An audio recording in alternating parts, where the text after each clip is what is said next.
who needed help. I think we would agree that the bill as filed was a whole lot more than medical marijuana. I mean, it was full-blown legalization. And let me just say, I'm for medical marijuana. Under a physician's care, a doctor should be able to prescribe whatever he or she sees fit to help you with your ailments. That's what doctors are for. We shouldn't take tools away from the doctors. There's been a lot of criminal justice reform in Texas over the last several years. And folks who are guilty of small property crimes and aren't violent crimes, we try to divert those people and keep them out of jail if we can get them paying reimbursement to their victims and not make them criminals. And along those lines, if someone's got a small quantity of marijuana, law enforcement folks generally tell me that that's not their main focus. And so maybe we can find those people and deal with those people. But respectfully, if we're talking about full-blown legalization of marijuana for all purposes, I cannot support that. I never will support that. I don't think that's good policy.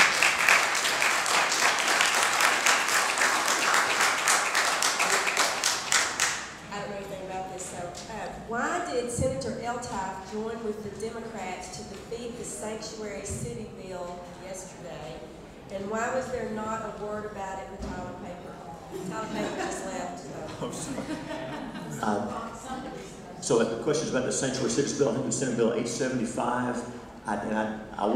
We weren't in the Senate at that time. I don't know the answer to that. I don't know what happened on that bill in the Senate. I apologize. We weren't in session yesterday. Yeah. It could have happened yesterday.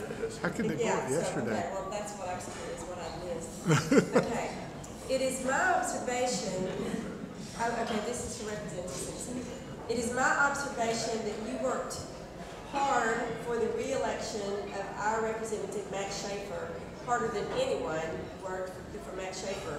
Why were you so generous with your time?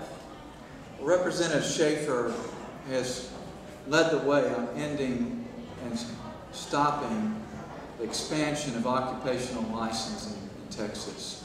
We had about 36 bills that were proposed to create new licenses in Texas, and we repealed actually 5, and we only approved 4, and much of that was due to Representative Schaefer. Representative Schaefer is a strong proponent of life, of liberty, and of property, and I was glad to knock on over 500 doors on his behalf and to work with my daughter here to seek his re-election here representing Smith County.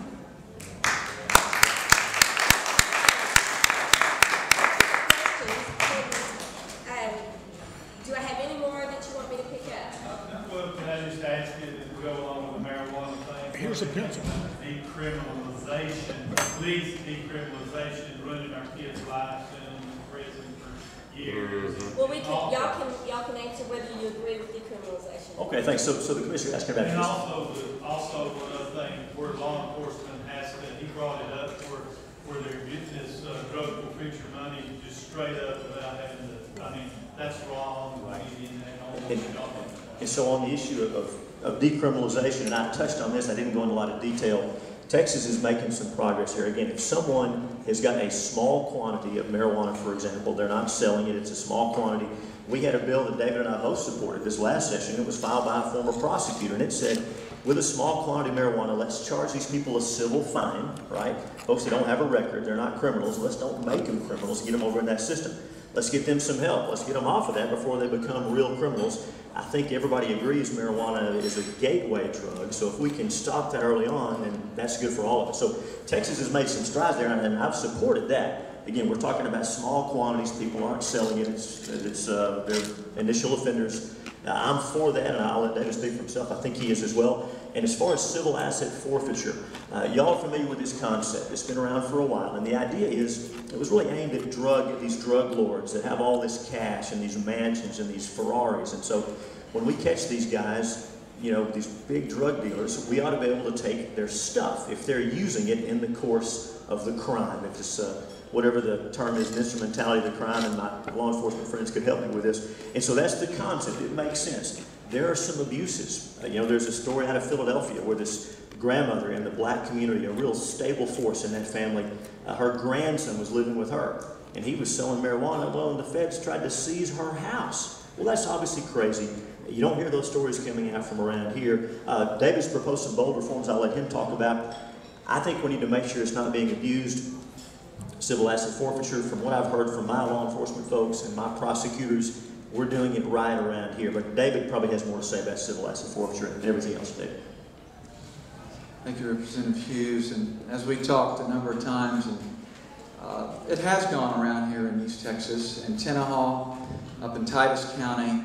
There have been efforts, you related one instance to me in particular, I think it was Titus, but it was somewhere close here in East Texas where that has gone on. But the bill that I introduced and moved forward, and I gained a lot of support for on the floor, simply, it didn't stop the ability to take property temporarily, but you couldn't keep it. You couldn't cause the owners to forfeit it unless you gained a criminal conviction. Right now, you can take it, and even if the case is dismissed or there's an acquittal, you don't get the property back in many instances. In fact, the property taking and forfeiture takes place long before, if a criminal charge is ever filed. And so I think it's a violation of due process. The bill that I would have, if passed, would allow the law enforcement with due process still to cause people to forfeit their property, but they would have to connect it with either the proceeds of a crime or the instrumentality of a crime.